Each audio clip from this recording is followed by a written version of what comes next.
ప్రియమైన దేవుని వాళ్ళారా, దేవుడు తన మహాకృప చేత మనలందరినీ కాచి కాపాడి ఈ సాయంకాల సమయంలో ఆయన దివ్యమైన మాటలు వినటానికి మన పట్ల ఆయన చూపిన మహాకృప కొరకై దేవునికి మొదట కృతజ్ఞతాస్తుతులు తెలియజేస్తూ, అలాగే దేవుని మాటలు వినాలని ఆసక్తితో కూడి వచ్చిన దేవుని పిల్లలైనటువంటి మీ అందరికీ మన ప్రభువు రక్షకుడు క్రీస్తు వారి నామంలో నా వందనాలు తెలియజేస్తున్నాను. ప్రియులరా, ఈరోజు ఒక చక్కని అంశం గురించి మనము ఆలోచించుకుందాం. అది సాతాను తంత్రములు. సాతాను తంత్రములు ఏంటివి అనే విషయాలు బైబిల్లో నుంచి మనము నేర్చుకుందాం. చిన్న ప్రార్థన చేసుకుని ప్రియులరా ముందుకెళ్దాం. అందరు తల వంచినట్లయితే ప్రార్థించుకుందాం. మహాపరిశుద్ధుడా, ప్రేమగల మా కన్న తండ్రి, మీ పరిశుద్ధమైన ఘనమైన శ్రేష్టమైన మీ నామానికి వందనాలు, స్తోత్రాలు తండ్రి. నిత్యము మీ మహాకృపచేత మమ్మల్ని అందరినీ కాచి కాపాడుతూ మా బ్రతుకు దినంలో మరొక దినాన్ని ఇచ్చి తండ్రి, ఈ సాయంకాల సమయంలో తండ్రి జీవం కలిగిన మీ మాటలు మేము ఆలోచించుకోవటానికి, నేర్చుకోవటానికి మా పట్ల చూపిన కృప కొరకై కృతజ్ఞతలు తండ్రి. దేవా, కొన్ని మాటలు బైబిల్లో నుండి కొన్ని మీ పిల్లలకు తెలియజేయాలనే ఆలోచన కలిగి ఉండగా తండ్రి, సమయోచితమైన జ్ఞానమును వాక్శక్తిని నాకు ప్రసాదిస్తారని, వింటున్న మీ పిల్లలు విని గ్రహించేవారిగా వాటి ప్రకారము జీవించేవారిగా నిలబెడతారని వేడుకుంటూ, ఈ మీటింగ్ అంతట్లోనైనా మీ కృప తోడుగా ఉంచి సమస్తం సవ్యంగా మీ నామానికి మహిమకరంగా మాకు ఆశీర్వాదకరంగా జరిగిస్తారని వేడుకుంటూ, ఈ ప్రార్థన మా ప్రభువును మా రక్షకుడును మీ ప్రియకుమారుడైన క్రీస్తు వారి పుణ్యనామాన్ని అడిగి వేడుకుంటున్నాం తండ్రి, ఆమెన్. ప్రియులరా, సాతాను తంత్రములు. కొన్ని రోజుల నుంచి మార్కాపురం పట్టణంలో దెయ్యంను గూర్చినటువంటి విషయాలు మనము ఆలోచిస్తున్నాం. ప్రియులరా, దెయ్యము పుట్టుక అనే విషయం ఇంతకుముందు మీకు తెలియజేశాను. దెయ్యం గూర్చినటువంటి పూర్తి వివరణ ఈ మానవాళికి తెలియజేయాలనే ఉద్దేశంతో ఈ టాపిక్స్ మనము రెగ్యులర్గా మాట్లాడుతున్నాం ప్రియులారా. ఎందుకంటే బైబిల్లో రాయబడిన మాట ప్రకారము దెయ్యము అని అంటే వాడు మన విరోధి అని చెప్పబడింది. మనం వాడిని ఓడించాలంటే మన విరోధి యొక్క బలాలను మనం తెలుసుకోవాలి. తెలుసుకోకపోతే మనము వాడితో చేసే యుద్ధంలో ఓడిపోతాం ప్రియులారా. ఆ దెయ్యమే అపవాది, సాతాను, బయల్జెబూలు, అపవిత్రాత్మ అనేక పేర్లుగా దేవుడు పిలిచాడు బైబిల్లో మనం చూస్తే.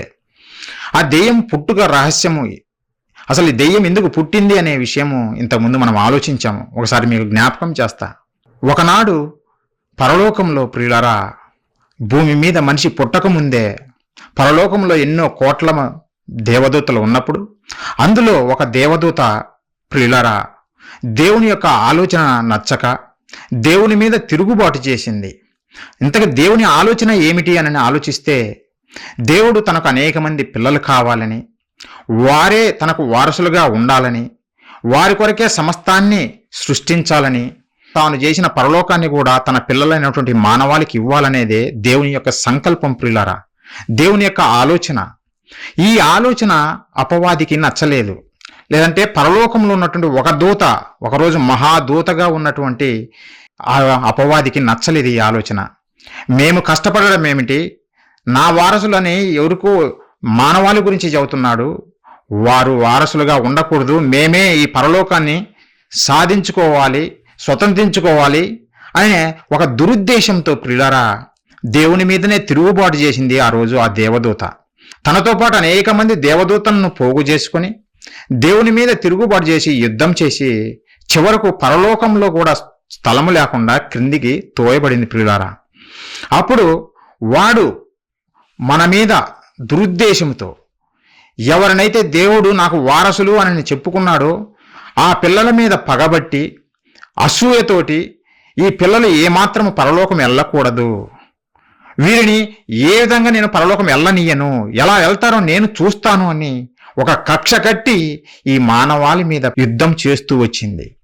ఒకసారి ఆ మాట చూద్దాం, ఆ మాట చూసి ముందుకెళ్దాం.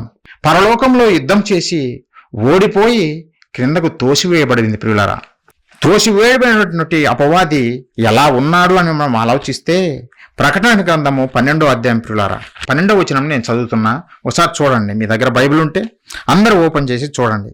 అందుచేత పరలోకమా, పరలోక నివాసులారా, ఉత్సహించుడి, అంటే పరలోకంలో యుద్ధం చేసి ఓడిపోయిన తర్వాత క్రిందకు పడవేయబడిన తర్వాత అప్పుడు దేవుడు పరలోకంలో ఉన్నటువంటి దేవదూతలతో చెబుతున్నాడు, పరలోకమా, పరలోక నివాసులారా, ఉత్సహించుడి, భూమి సముద్రమా మీకు శ్రమ అని చెబుతున్నాడు. అంటే భూమి మీద ఉన్న వారికి, భూమి మీద ఉన్న మానవాళికి శ్రమ అని దేవుడు చెబుతున్నాడు. ప్రియులారా, ఎందుకు శ్రమ అంటే అపవాది తనకు సమయం కొంచెమే అని తెలుసుకొని బహు క్రోధము గలవాడై మీ యొద్దకు దిగి వచ్చున్నాడని చెప్పాను.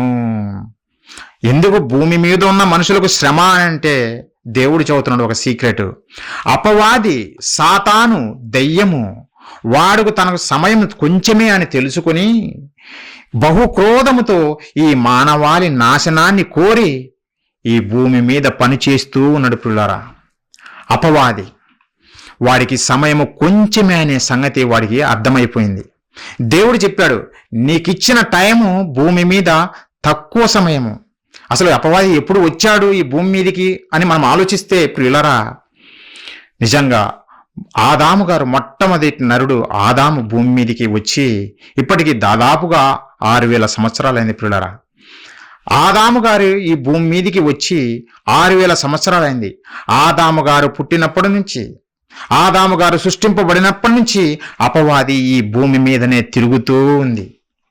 ఎవరిని మృంగాలా, ఎవరిని నాశనం చేయాలా అనుకుంటూ తిరుగుతూ ఉంది. ప్రియులారా, మరి ఎప్పటి వరకు వాడు ఈ భూమి మీద ఉంటాడు అని ఆలోచిస్తే యేసుక్రీస్తులు వారు ఈ భూమి మీదికి, లేదంటే ఈ లోకానికి రాబోతున్నాడు తన పిల్లలను, తన సేవకులను తీసుకొని పరలోకానికి వెళ్ళటానికి.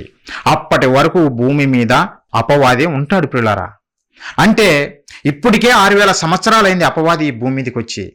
కానీ వాడికి తెలిసిందేందో తెలిసినా, నాకు భూమి మీద ఇచ్చిన కాలము చాలా తక్కువ సమయము, చాలా కొంచెమే అని చెబుతున్నాడు. 6000 సంవత్సరాలు గడిచినా ఇప్పటికీ వాడు ఎలా ఫీల్ అవుతున్నాడంటే నాకు చాలా తక్కువ సమయము, చాలా కొంచెమే అంటున్నాడు. మనమేమో 100 సంవత్సరాలు ఎవరైనా భూమి మీద బతికితే మనమేం చెబుతాం, దీర్ఘాయుషు, చాలా ఎక్కువ కాలం బ్రతికారని మనం చెబుతుంటాం. ప్రియులారా, కానీ అపవాది ఎలా ఆలోచిస్తుందో తెలిసినా, నాకు సమయము కొంచెమే.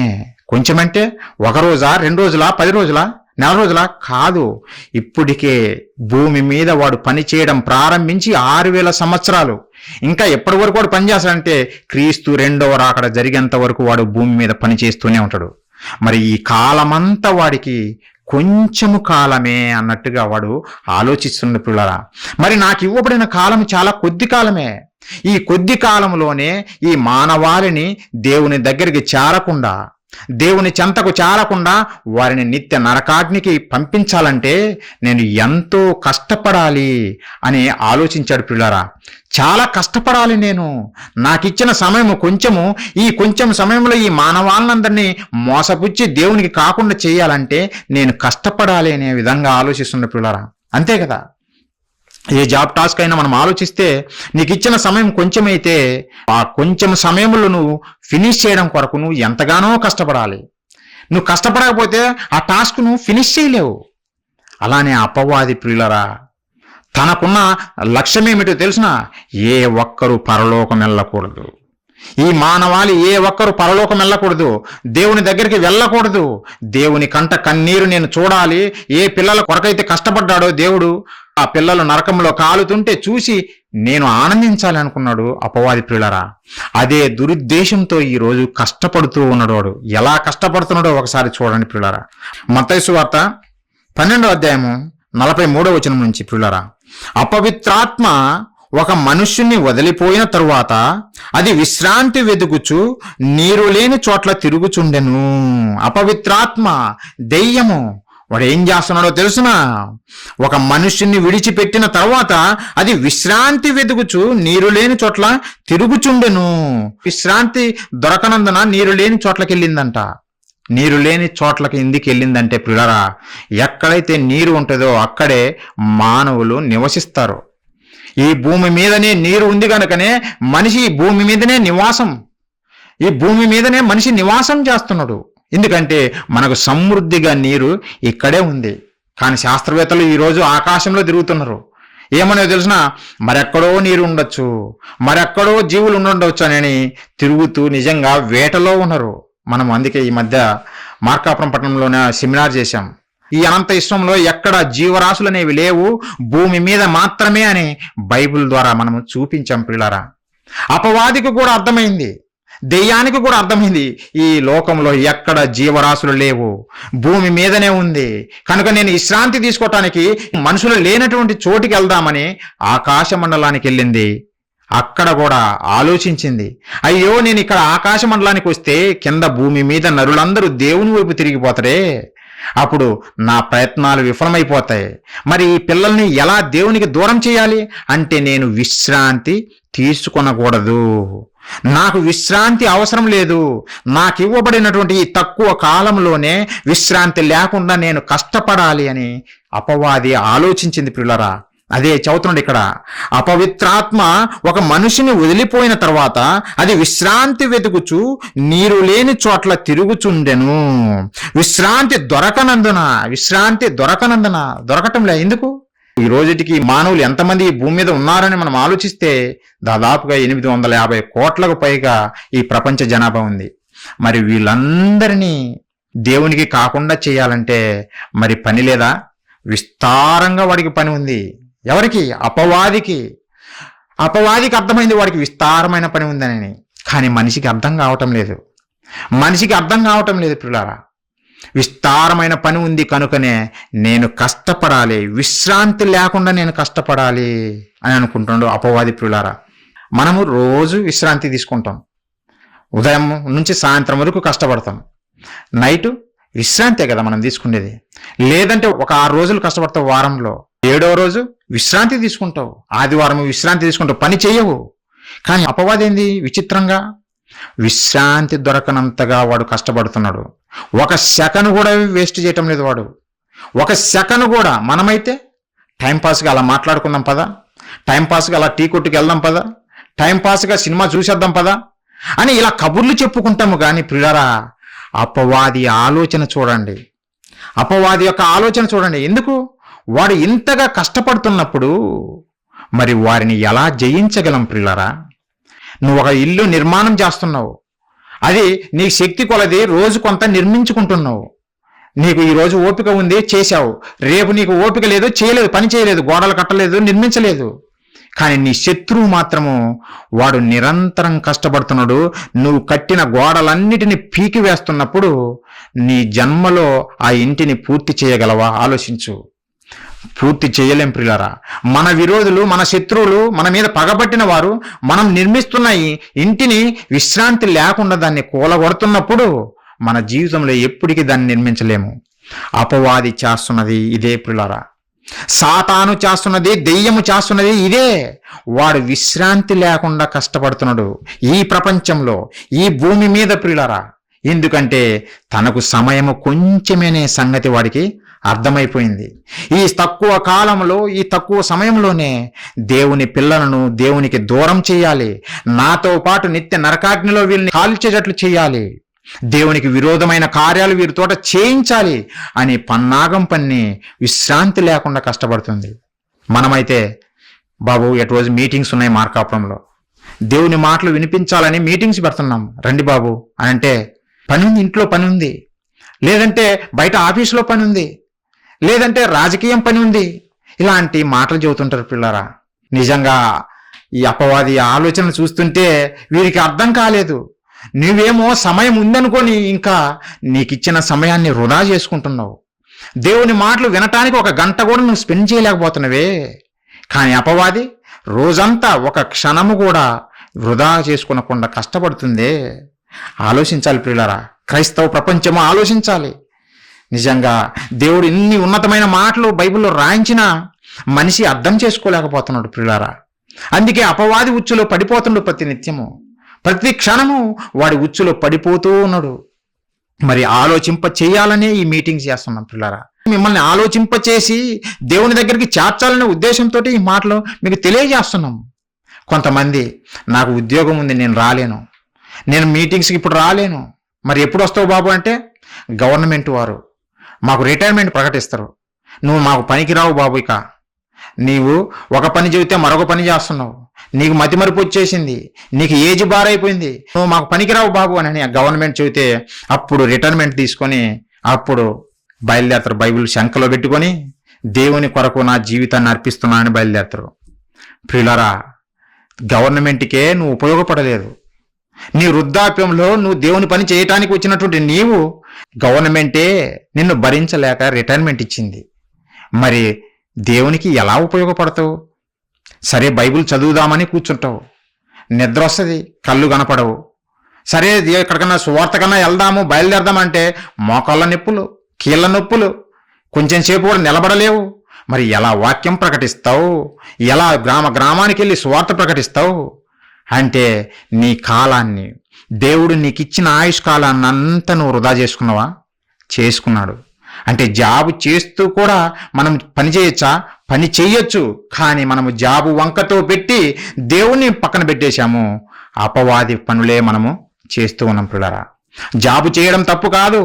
జాబు చేసినా దేవుడు నీకిచ్చిన ఆయుష్ కాలంలో నువ్వు పని చేయాలి. ఇప్పుడు క్రైస్ట్ చర్చ్ ఖమ్మం వీళ్ళందరూ ఎవరిమి?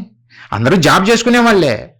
జాబు చేసుకుంటూ ఈ సాయంకాల సమయంలో కొన్ని మాటలు ఈ ప్రజలకు తెలియజేయాలి. ప్రియులారా, జాబు లేకుండా మేమేదో ఊరికే స్వార్థని ప్రకటిస్తున్నామని కాదు. మా బ్రతుకు తెరువు కోసం కష్టపడాలి. కష్టపడుతూ దేవుని కొరకు కష్టపడాలి. ప్రియులారా, నువ్వే నిజంగా గవర్నమెంట్గా ఉపయోగపడని స్థితిలో నువ్వు దేవుని కొరకు ఏ విధంగా ఉపయోగపడతావు? ప్రియులారా, ఆలోచించండి. అందుకే చివరిగా చర్చిలోకి వచ్చి ఎవరికి కనపడకుండా లాస్ట్ చైర్ కూర్చోవడము, ఫ్యాన్ అక్కడ ఉందా లేదా చూసుకోవడము, మంచిగా అక్కడ కూర్చొని నిద్రపోవడము. ఇక ఎలా ఫలిస్తావు దేవుని కొరకు? ఎలా నువ్వు దేవుని కొరకు బ్రతుకుతావు? బ్రతకలేవు. అందుకే దేవుడు నీకు ఇచ్చిన ఈ ఆయుష్కాలాన్నే సద్వినియోగం చేసుకోవాలి. అపవాదిని చూసైనా ఈ మానవాళి బుద్ధి తెచ్చుకోవాలి. అపవాది ఏం చేస్తుందో తెలిసినా తనకు సమయం కొంచెమే అని తెలుసుకున్న అపవాది ప్రతి క్షణము కష్టపడుతూ పని చేస్తుంది. మంచి పనులు కాదు వాడివి.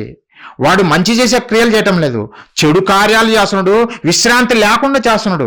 విశ్రాంతి లేకుండా మన శత్రువు పని చేస్తున్నప్పుడు వాడిని అటాక్ చేయాలంటే నువ్వెలా కష్టపడాలి? విశ్రాంతి తీసుకుంటే సరిపోతుందా? ఈరోజు కుదరదండి మాకు మీటింగు, ఈరోజు రాలేమండి, రేపు వస్తామండి. ప్రియులరా, ఇలా ఉంటే మనం వెళ్ళలేం, పరలోకం వెళ్ళలేం. ఇప్పుడు మన క్రైస్తవులు కొంచెం బిజీ అయ్యారు. ఎందుకు బిజీ అయ్యారు? విశ్రాంతి లేకుండా కొన్ని కార్యాలు చేస్తున్నారు. లెంట్ డేస్ అంట. లెంట్ డేస్ బైబిల్లో ఉందా అంటే బైబిల్లో ఉండవు. మనకు ఎవరో చెబుతారు, అది మనము పాటించాలంతే. బైబిల్లో ఏం చెప్పాడో వాళ్ళకి అవసరం లేదు. బైబిల్ చెప్పకపోయినా సరే మనకి నచ్చింది మనం చేయాలి. బూడిద పూసుకోవాలా? గోనిపట్ల ఒక్కటి కరువైన పిల్లరా, క్రైస్తవులను చూస్తుంటే ఆశ్చర్యం అనిపిస్తుంటుంది. ఎప్పుడో పాత నిబంధన కాలంలో ఇశ్రాయేలు ప్రజలకు చెప్పిన ఆజ్ఞలను తీసుకొచ్చి ఈరోజు క్రైస్తవ ప్రపంచానికి వృద్ధిపడేశారు. పిల్లరా, క్రైస్తవ ప్రపంచానికి వృద్ధిపడేశారు. లెంట్ డేస్ 40 రోజులు. ఎందుకు బాబు? ఎందుకు ఏడుస్తున్నావు? నా గురించి మీరు ఏడవద్దు, మీ గురించి మీ పిల్లల గురించి ఏడవండి అని క్రీస్తు చెబితే, లేదు ప్రభావ నువ్వు తప్పు చెబుతున్నావు, మేము మీ గురించే ఏడుస్తాం, బూడిద పూసుకుంటాం, గోనెపట్ట కట్టుకుంటాం, 40 దినాలు ఏడుస్తాం విశ్రాంతి లేకుండా, తర్వాత విశ్రాంతిలోకి వెళ్ళిపోతాం. ఈ 40 రోజులు నువ్వు దేవుని సన్నిధికి వస్తే సరిపోతుందా? మరి మిగతా రోజులు మరలా క్రిస్టమస్ అప్పుడు గుర్తుకొస్తుంది దేవుడు. ఇలా ప్రియులరా, ఇలాంటి క్రైస్తవులుగా మీరు ఉండకూడదు. ఇలాంటి క్రైస్తవులుగా ఉంటే మనకు వచ్చే ప్రయోజనమేమి లేదు.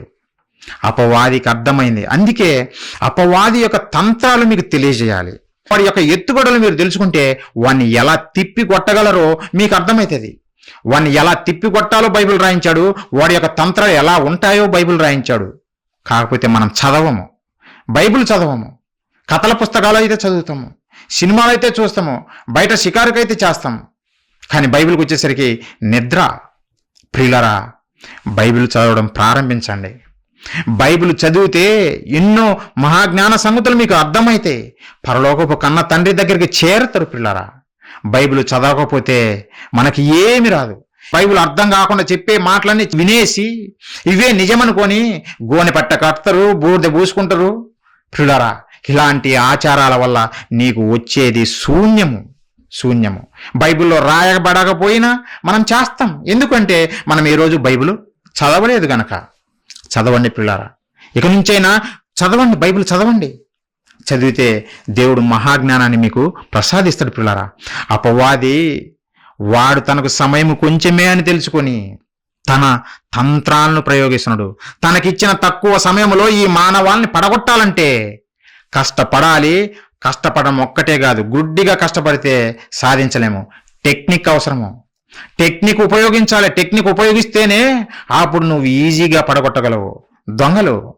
దొంగలు ఈజీగా దొంగతనం చేయరు.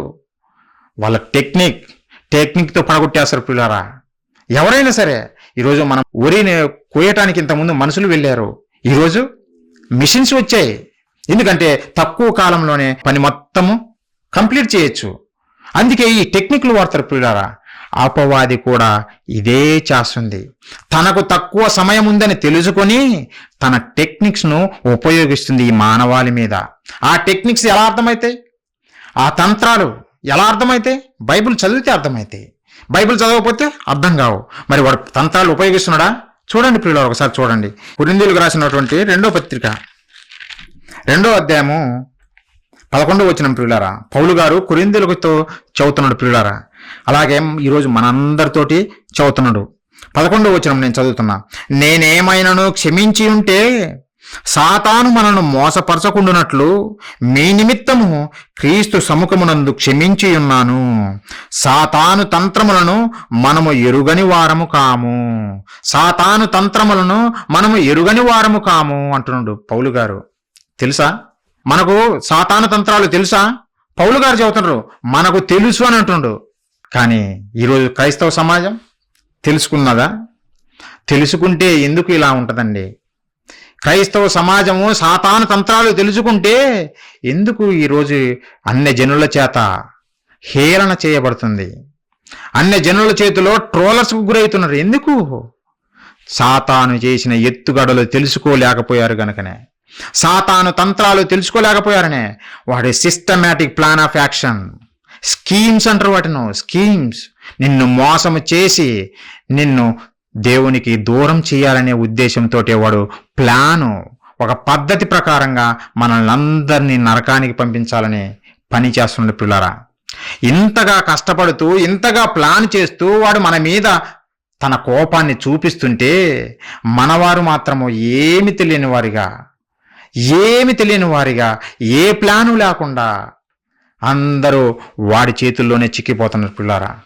వాడి తంత్రాల్లోనే చిక్కిపోతున్నారు. వాడి తంత్రాలు ఎలా ఉంటాయో తెలుసునా? నీకు మేలు చేసినట్టు ఉంటాయి. అప్పటికి నీకు మేలు చేసినట్టు ఉంటుంది. తర్వాత నువ్వు వాడి చేతులు చిక్కుపోయిన సంగతి అప్పుడు అర్థమవుతుంది.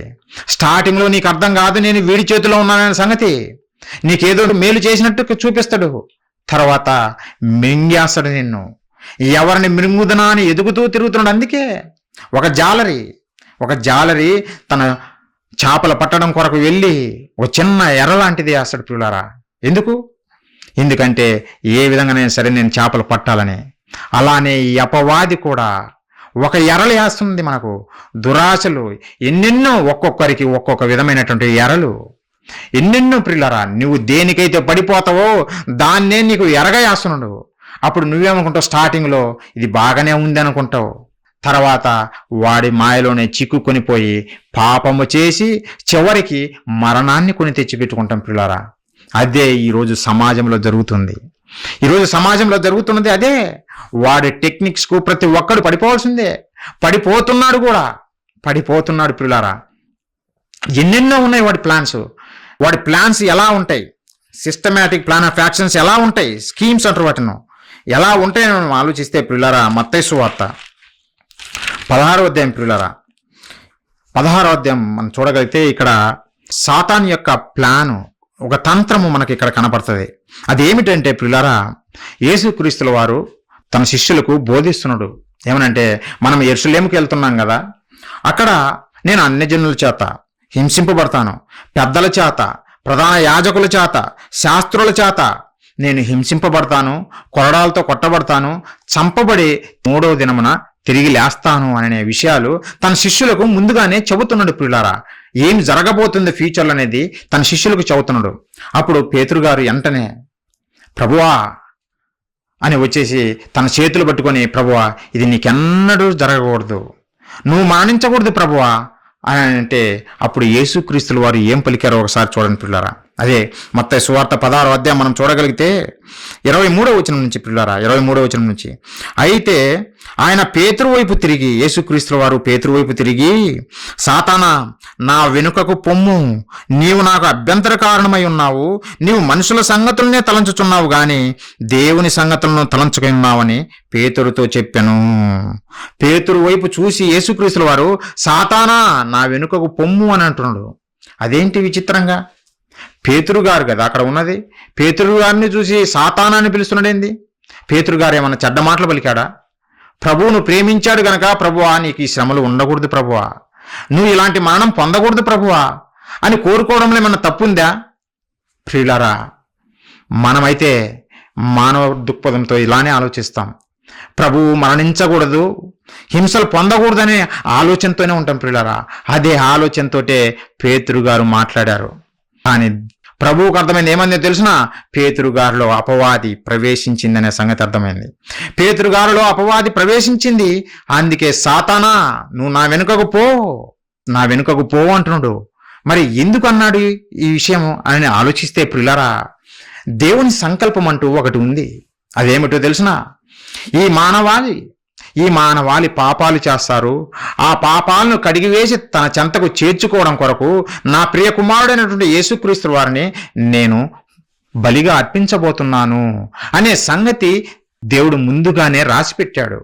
జగత్తు పునాది వేయబడక మునిపే దేవుడు సంకల్పించాడు, నా పిల్లల కొరకు నా ప్రియ కుమారుని నేను బలి చేస్తాను, ఆయన హింసలు పొందాలి, ఆయన మరణం పొందాలి, ఆయన నలగొట్టడము నాకు ఇష్టము. ఎందుకంటే అనేక మంది పిల్లలు నా దగ్గరికి వస్తారు, వారి పాపాలు కడిగి వేసుకొని నా దగ్గరికి వస్తారు. కాబట్టి ఇది చాలా గొప్ప కార్యము. ఇలాంటి కార్యము నేను చేయబోతున్నానని దేవుడు ప్రవక్తల ద్వారా ముందుగానే తెలియజేశాడు పిల్లారా. అంటే మానవాళికి రక్షణ కలగాలంటే క్రీస్తుల వారు హింసలు పొందాలి. క్రీస్తు మరణించాలా అంటే మరణించాలి, మన కొరకు రక్తం కార్చాలంటే కార్చాలి. అది దేవుని సంకల్పము. అదే యేసుక్రీస్తుల వారు ముందే తెలుసు గనక ఆయన భవిష్యత్తులో ఏం జరగబోతుందో తన శిష్యులకు చెప్పినప్పుడు ఇమ్మీడియట్గా పేతురు గారు అందుకొని, ప్రభువా ఇది అన్నడు నీకు జరగకూడదు అని అంటున్న పిల్లారా. నిజంగా మనమైతే మంచి కోరాడు పేతురు గారు అని అనుకుంటాం పిల్లారా. కానీ పేతురు గారిలో సాతాను దూరిందనే సంగతి ప్రభువుకు అర్థమైంది. దేవుడు ఏ మాట చెప్పినా పిల్లరా పొల్లు కూడా పోదు. అది 100% ఖచ్చితంగా జరిగి తీరుతుంది. ఆయన మాట వలన ఈ విశ్వమే కలిగింది, ఈ ప్రపంచాలే కలిగినాయి. భూమి మొలిపించునుగాక అని చెప్పాడు. వెంటనే విత్తనములిచ్చు చెట్లు, ఫలాలు, మనం తింటున్నటువంటి ఈరోజు అనేకమైన ఆహార పదార్థాలు భూమి మొలిపించింది పిల్లరా. ఆయన మాట వలన, మన మాట వలన కాదు. నువ్వు చెప్పు, వెళ్ళి భూమితో చెప్పు, మామిడి చెట్టు ఇక్కడ మొలవాలని నువ్వు చెప్పు, వస్తుందా? రాదు. దేవుని మాటలో ఉన్న శక్తి పిల్లరా. అంటే ఆయన ఏ మాట చెప్పినా అది జరిగి తీరాల్సిందే, అది నిష్ప్రయోజనంగా ఉండదు పిల్లరా. అంటే ఒకనాడు దేవుడు మానవాళి పట్ల సంకల్పించింది, నా ప్రియ కుమారుడు మరణించాలి అని చెప్పబడిన మాట నెరవేరాలి. చెప్పాడా దేవుడు ముందుగానే ఈ విషయాలంటే? చెప్పాడు. ప్రవక్త అయిన యెషయా గారి ద్వారా దేవుడు ముందుగానే రాయించాడు. ఒకసారి చూడండి యెషయా గ్రంథం ప్రియులారా, 53వ అధ్యాయం మనం చూస్తే 4వ వచనం నుంచి నేను చదువుతున్నా. నిశ్చయముగా అతడు మన రోగములను భరించెను, మన వ్యసనములను వహించెను, అయినను మొత్తబడిన వాడిగాను, దేవుని వలన బాధింపబడిన వానిగాను, శ్రమ నొందిన వానిగాను మనం అతన్ని ఎంచితిమి. మన అతిక్రమ క్రియలను బట్టి అతడు గాయపరచబడెను, మన దోషములను బట్టి నలగొట్టబడెను, మన సమాధానార్థమైన శిక్ష అతని మీద పడెను. అతడు పొందిన దెబ్బల చేత మనకు స్వస్థత కలుగుతున్నది. మనమందరము గొర్రెల వల్ల త్రోవ తప్పిపోతిమి, మనలో ప్రతి వాడును తనకిష్టమైన త్రోవకు తొలిగెను. యెహోవా మన అందరి దోషమును అతని మీద మోపెను. మన అందరి దోషము, ఈ ప్రపంచ మానవాళ్ళందరి దోషమును ఎవరి మీద మోపాడు? తన ప్రియ కుమారుడైనటువంటి యేసుక్రీస్తుల వారి మీద మోపాడు పిల్లరా. అంటే మనకు పాప క్షమాపణ, ఈ మానవాళికి రక్షణ కలగాలంటే క్రీస్తు గాయం ఉండాలా, క్రీస్తు నలగగొట్టబడాలా, క్రీస్తు ప్రాణం పెట్టాలా. ఆ విషయమే తన శిష్యులకు చెబుతున్నప్పుడు పేతురు అమాయకుడు, తెలియదు గనక, ప్రారంభంలో తెలియదు గనక, శిష్యులు నేర్చుకుంటున్నారు క్రీస్తు దగ్గర, తెలియదు గనక ప్రియులారా వెంటనే నీకు ఎన్నడూ ఇది జరగకుండానుగా కానీ పలికాడు. ప్రియులారా నిజంగా ఒకసారి ఆలోచిద్దాం, పేతురు గారు చెప్పినట్టుగానే ఆలోచిద్దాం. యేసుక్రీస్తు వారు పేతురు గారు అనుకున్నట్టుగానే హింసించబడలేదు, లేదంటే గాయపరచబడలేదు, శిలువ మరణం పొందలేదు. మరి ఈ మానవాళికి రక్షణ కలుగుతుందా? ఆలోచించండి. ఈ మానవాళికి రక్షణ కలుగుతుందా? ఈ రోజుకిన యేసుక్రీస్తుల వారికైనా మరణించకపోయి ఉంటే ఈ మానవాళికి మనకు రక్షణ లేదు ప్రియులారా. ఈరోజు మనము రక్షణ సువార్తలు ఎందుకు చేస్తున్నాము? యేసుక్రీస్తుల వారు మన కొరకు ప్రాణం పెట్టారు గనకనే ఈ సువార్తను, ఈ సత్య సువార్తను అనేక మందికి తెలియజేయాలని మనం బయలుదేరామే తప్ప నిజంగా ఆయనకిన మరణించకపోతే మనకు రక్షణ లేదు, మిగిలిన సమాజానికి రక్షణ లేదు. అంటే సాతాను ఎత్తుగడ చూశారా, తంత్రం చూశారా? శిష్యులలోనే ప్రవేశించింది, పేతురుగారిలోనే ప్రవేశించి ఇది నీకెన్నడూ జరగకుండాను గాక అంటే మానవాళికి రక్షణ లేకుండా చెయ్యాలని ఒక ఎత్తుగడ వేసింది పిల్లరా అపవాది, సాతాను. వాడి తంత్రాలు ఇలానే ఉంటాయి, మనకేదో మేలు చేసినట్టుగా కనపడుతుంటాయి. మరి పేతురు గారు మాట్లాడిన మాటలు చూస్తుంటే ఎలా అనిపిస్తుంది? పేతురు గారు మంచిగానే చెప్పారు కదా, ప్రభువుకి హింసలు పొందకూడదని మంచిగానే చెప్పాడు కదా అని మనకనిపిస్తుంది. నిజంగా యేసుక్రీస్తుల వారు భవిష్యత్తుని ఎరిగిన వాడు గనక, సమస్తాన్ని ఎరిగిన వాడు గనక ఆయన పసిగట్టాడు. ఈ ప్లాన్ ఎవరిదో తెలిసిన అపవాదిది, సాతానుదేనని గుర్తుపట్టేశాడు పిల్లారా. అందుకే సాతానా, నా వెనుకకు పో, నువ్వు నాకు అభ్యంతర కారణంగా ఉన్నావు, నువ్వు మనుషుల సంగతుల్ని ఆలోచిస్తున్నావు కానీ దేవుని సంగతులు నువ్వు ఆలోచించటం లేదని యేసుక్రీస్తుల వారు పలికారు పిల్లారా. మనమైతే పేతురులాగానే మనం మాట్లాడతాం పిల్లారా. ఇప్పుడు మీకు అర్థం కావాలి, సాతాను తంత్రం ఎలా ఉంటుందో మీకు అర్థం కావాలి. వాడు మనకు మేలు చేసినట్టే వస్తాడు మన దగ్గరికి, కానీ తుదకు అది నిత్య నరకాగ్నికి నడిపించే మార్గము. అందుకే దేవుడు ఏం చెప్పాడో తెలిసిన, వీడు మిమ్మల్ని మింగివేయాలని, తనకు సమయం కొంచెమే అని తెలుసుకొని మిమ్మల్ని తంత్రములతో పసిగట్టి, తంత్రములతో నిజంగా గుచ్చి మిమ్మల్ని అందరిని నాశనానికి పంపడానికి బయలుదేరాడు. నాన్న, మీరు మెలకువగా ఉండండి అని ఒక జాగ్రత్త నేర్పాడు పరలోకపు తండ్రి మన కొరకు. మనకు ఒక జాగ్రత్త నేర్పాడు. పేతురు గారు రాసినటువంటి మొదటి పత్రిక చూడండి. ఎందుకంటే మనం అమాయకులము పడిపోతాం. పేతురు గారే పడిపోయాడు, అపవాది వేసిన వలలో పడిపోయాడు పిల్లల. ప్రారంభంలో నేను అనేది, ప్రారంభంలో వాళ్ళు నేర్చుకుంటున్న క్రమంలో సాతాను యొక్క తంత్రంలో పడిపోయాడు. అందుకే దేవుని సంకల్పాన్ని ఎరగకుండా నిజంగా దేవుని సంకల్పానికి విరోధంగా మాట్లాడాడు. అందుకే యేసుక్రీస్తుల వారు మనకు తెలియజేస్తున్నటువంటి జాగ్రత్త. 5వ అధ్యాయము పేతురు గారు రాసినటువంటి మొదటి పత్రిక 5వ అధ్యాయం ప్రియులారా 8వ వచనము, నిబ్బరమైన బుద్ధి గలవారై మెలకువగా ఉండండి, మీ విరోధైన అపవాది గర్జించు సింహం వలె ఎవరిని మృంగుదనాన్ని వెతుకుతూ తిరుగుతున్నాడు, ఎవరిని మృంగేయాలని వెతుకుతూ తిరుగుతున్నాడు. కాబట్టి మీరు ఎలా ఉండాలి? నిబ్బరమైన బుద్ధి గలవారై మెలకువగా ఉండండి. మెలకువగా లేకపోతే వాడి చేతిలో పడిపోతామన్నమాట. మెలకువలు ఎలా వస్తాయి మనకు? బైబిల్ చదివితేనే మెలకువలు వస్తాయి. నేను నిద్రపోలేదు మెలకువగానే ఉన్నానంటే కుదరదు. అది కాదు మెలకువ అంటే. దేవుని వాక్యము నీకు రావాలి, అదే మేము బోధించేది పిల్లరా. మిమ్మల్ని విద్యావంతులు చేయాలని, దేవుని విద్య మీకు నేర్పాలనే మీ దగ్గరికి వచ్చాము. మెలకువలు అంటారు. ఈ సాతాను తంత్రాలు మీకు తెలియజేస్తున్నప్పుడు మీరు మెలకువ కలిగి జీవించాలి. అయ్యో ఇవి అపవాది తంత్రమా, ఇది అపవాది ఆలోచన, ఇది దేవుని చిత్తానుసారమైంది కాదా అనే సంగతి మీరు పసిగట్టగలగాలి. అప్పుడే మనము కూడా అపవాది చేతులు చిక్కుకొనకుండా దేవుని దగ్గరికి చేరతాం పిల్లరా. లేదంటే పడిపోతాం. వాడు ఎవరిని విడిచిపెట్టాడు, అది గుర్తుపెట్టుకోండి. ప్రపంచాన్నంతా మింగేశాడు వాడు. ఈ ప్రపంచాన్నంతా అపవాది మింగేశాడు. వాడి తంత్రాలలోనే ఉన్నారు ఈ ప్రపంచమంతా. ఎలా ఉన్నారని మీరు అనుకుంటారా? యేసుక్రీస్తుల వారు ఒక అద్భుతమైన మాట చెప్పాడు. వీరు ఎలా ఉన్నారు అని ఆలోచిస్తే యోహాను సువార్త చూడండి పిల్లారా. వాడి తంత్రాలలో పడనివాడంటూ ఎవడు లేడు పిల్లారా. అపవాది తంత్రాలలో పడనివాడు అంటూ ఎవరు లేరు ఈరోజు ఈ ప్రపంచంలో. ఒకసారి చూడండి యోహాను సువార్త 8వ అధ్యాయం 44, మీరు మీ తండ్రి యొక్క అపవాది సంబంధులు, మీ తండ్రి దురాశను నెరవేర్చుకోరుచున్నారు. ఆది నుండి వాడు నరహంతకుడై ఉండి సత్యమందు నిలిచినవాడు కాడు, వాని యందు సత్యమే లేదు. వాడు అబద్ధమాడునప్పుడు తన స్వభావం అనుసరించే మాట్లాడును. వాడు అబద్ధికుడును, అబద్ధమునకు జనకుడై ఉన్నాడు. అపవాది వాడు ఎలాంటి వాడో తెలిసిన? నరహంతకుడు. అపవాది నరహంతకుడు, అబద్ధమాడువాడు, అబద్ధానికి జనకుడు వాడు. అంటే మన నోట నుండి అబద్ధం వస్తున్నదంటే ఎవరి ప్లాన్ ఇది? అపవాది ప్లాను. అపవాది తంత్రంలో మనం కూడా చిక్కుకున్నాము కనుకనే మనం నోరు తెరిస్తే అబద్ధము, ఉదయం లేచినప్పటి నుంచి పడుకునేంత వరకు అన్నీ అబద్ధాలే. నేను అబద్ధం ఆడలేదు, ఇది కూడా అబద్ధమేనా, ఈ చిన్న అబద్ధమే కదా, మంచి కోరి అబద్ధం ఆడాను కదా అని చెప్పడం కాదు. ఈ ఎన్ని సాతాను తంత్రాలు ప్రియులారా. 1000 అబద్ధాలు ఆడైనా పెళ్లి చేయమంటారు మనోళ్ళు. అది లోక సంబంధంగా సూక్తి బాగుంది, కానీ ఒక అబద్ధం ఆడి పెళ్లి చేస్తేనే పెళ్ళి పెటాకులవుతుంది. ఒక చిన్న అబద్ధము ఆడి పెళ్లి చేస్తేనే ఇద్దరు డైవర్స్కి వెళ్ళిపోతారు. కానీ వీళ్ళు మాత్రం 1000 అబద్ధాలు ఆడైనా ఒక పెళ్లి చేయాలంట. అది నిలబడటానికేనా? ఆ కుటుంబం నిలబడటానికేనా? ప్రియులారా, దేవుడు చెబుతుండు, ఈ అబద్ధానికి జనకుడు ఎవడో తెలుసునా? అపవాది, సాతాను తంత్రం. ఎన్ని తంత్రాలు, వాడి తంత్రాలు. మనల్ని చేజిక్కించుకొని దేవునికి కాకుండా చెయ్యాలనే వాడి తంత్రాలన్నిటినీ, వాడి టెక్నిక్స్ అన్నిటినీ మన మీద ప్రయోగిస్తున్నాడు ప్రియులారా, మన మీద ప్రయోగిస్తున్నాడు. అందుకే చూడండి, ప్రతి ఒక్కరు అబద్ధం ఆడతారు. ప్రతి ఒక్కరు, ఏ భేదం లేదు.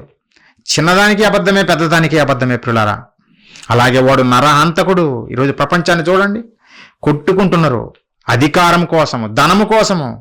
America, Israel, Iran, Russia, Ukraine యుద్ధ వాతావరణంతో మగ్గిపోతున్నారు ప్రియులారా.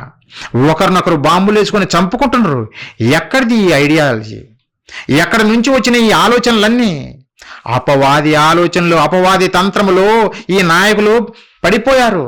అందుకే అధికారం కోసం పరుగులు తీస్తూ చంపిపడేస్తున్నారు ఒకరినొకరిని ప్రియులారా. అందుకే యుద్ధాలు జరుగుతున్నాయి ఈరోజు. వాడి తంత్రాల్లో ఈ లోకం పడింది గనకనే మనము గొడవలు పడతాం, మనము చంపుతున్నాం. కారణం అపవాది తంత్రంలో మనము పడిపోయాము గనకనే. ఏదో కారణం చూపిస్తావు, నా మాట వినలేదు, లేదంటే నన్ను దోచుకున్నాడని చూపిస్తావు, చివరికి చంపేస్తావు. న్యాయ సభలు ఉన్నాయి కదా, అక్కడికి వెళ్ళి పరిష్కరించుకోవచ్చు కదా.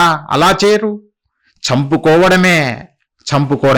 ఇంకా చివరికి ఎలా వచ్చిందో తెలిసినా, దేవుని నమ్ముతున్నామని చెబుతూ, దేవునికి మేము సేవ చేస్తున్నామని చెబుతూ ఒకరినొకరు చంపుకుంటున్నారు పిల్లరా.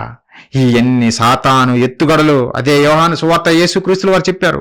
16వ అధ్యాయం చూడండి, మానవ సమాజం ఎలా ఉందో తెలుసునా? దేవుని పేరు చెప్తూ చంపుతున్నారు, దేవుని పేరు చెబుతూ చంపుతున్నారు. 16వ అధ్యాయం యోహాను సువార్త 2వ వచనం, పిల్లారా, వారు మిమ్మును సమాజ మందిరములో నుండి వెలివేయుదురు, మిమ్మును చంపు ప్రతివాడు తాను దేవునికి సేవ చేయుచున్నానని అనుకుని కాలము వచ్చుచున్నది. మిమ్మును చంపే ప్రతివాడు వాడు ఏమని చెబుతున్నాడో తెలుసునా? మేము దేవునికి సేవ చేయుచున్నాము. ఇది ఎక్కడి చిత్రం అండి? దేవునికి సేవ చేసేవాడు చంపుతాడా? ప్రాణం పెట్టాలి కదా. యేసుక్రీస్తుల వారు ప్రాణం పెట్టి చూపాడు కదా. కానీ నువ్వేంది నేను చంపుతానంటున్నావు? ప్రియులారా, ఈరోజు అదే జరుగుతుంది సమాజంలో. మా దేవుడు గొప్ప, మా దేవుడు గొప్ప, మా దేవుడు గొప్ప, గొడవలే, చంపుకోవడాలే. ప్రియులారా, దేవుడు ఒకడే దేవుడు. ఆయనే మన పరలోకపు కన్న తండ్రి. ఆయన నమ్మినామని చెప్పుకుంటూ మనము సహోదరులుగా ఉన్నటువంటి మనము ఒకరినొకరు చంపుకోవటం ఏంది? ఉగ్రవాదం ఎందుకు వచ్చింది? ఇదే జిహాద్, పవిత్ర యుద్ధము. చంపేయి అని మతం ముసుగులో చంపుకుంటున్నారు, దేవుని పేరు చెప్పే. ఈరోజు భారతదేశంలో కూడా చంపుతున్నారు, క్రైస్తవుల్ని చంపుతున్నారు. అనేకమంది మనం చూసాం అనేక ఇన్సిడెంట్స్ను. ఎందుకు? క్రీస్తును ప్రకటించినందుకు అది తట్టుకోలేక మత ఛాందసవాదులు చంపడం మొదలు పెడుతున్నారు. బాబు, నువ్వు నమ్మింది దేవుడే, నేను నమ్మింది దేవుడే. దేవుని నమ్మినప్పుడు ఒకరినొకరము సహోదరులుగా ప్రేమించుకోవాలి కదా. ప్రేమించుకోకూడదు, చంపుకోవాలి. అదే సాతాను తంత్రము ప్రియులరా. సాతాను తంత్రము. దేవుని నమ్ముకుంటామని చెప్పుతున్నటువంటి మనము కూడా చివరికి ఎలా మారిపోయారంటే చంపుకోవడానికి బయలుదేరా. అపవాది తంత్రాల్లో పడిపోయి వాడి ఎత్తుగడలు ఎవరికి అర్థమవుతుంది? ఎత్తుగడలు ఎలా అర్థమవుతాయి ప్రియులారా? బైబిల్ చదివితేనే మీకు అర్థమవుతుంది. బైబిల్లోనే రాయబడిన మాటలు ఇవన్నీ, బైబిల్లోనే రాయబడినవి. ఒకనాడు ప్రభాకరన్ పిల్లై తమిళీయుడు, తమిళ రాష్ట్రానికి చెందినటువంటి వాడు, పొట్టకూటి కోసం శ్రీలంకకు వెళ్ళి అక్కడ తమిళుల కోసం నేను పోరాడతానని చెప్పి చివరికి తమిళ రాష్ట్రానికి సంబంధించిన వారందరికీ ఈ శ్రీలంకలో కూడా ఒక భాగం ఇవ్వాలి, ఒక దేశంగా ఇవ్వాలి అని పోరాటం మొదలుపెట్టాడు. పోరాడి చివరికి తన ప్రాణాన్ని, తన కొడుకు ప్రాణాన్ని పోగొట్టుకున్నాడు. పిల్లారా, ఇదేంది విచిత్రంగా? నువ్వు వెళ్ళింది పొట్టకూటి కోసం వెళ్ళావు. వెళ్ళినప్పుడు జాబ్ చేసుకుని మంచిగా బ్రతికి రావాలి, కానీ వారి దేశంలోకి వెళ్ళి నాకంటూ ఒక దేశం ఉండాలి ఈ భూభాగంలోని కొట్లాడటం ఏంటి అంటే నీ కాని దాని కొరకు పోరాడుతున్నారు. తనది కాని దాని కొరకు పోరాడేటట్టు చేస్తుంది అపవాది. చివరికి ఏం మిగిలింది? ప్రాణాలు కోల్పోయారు పిల్లరా.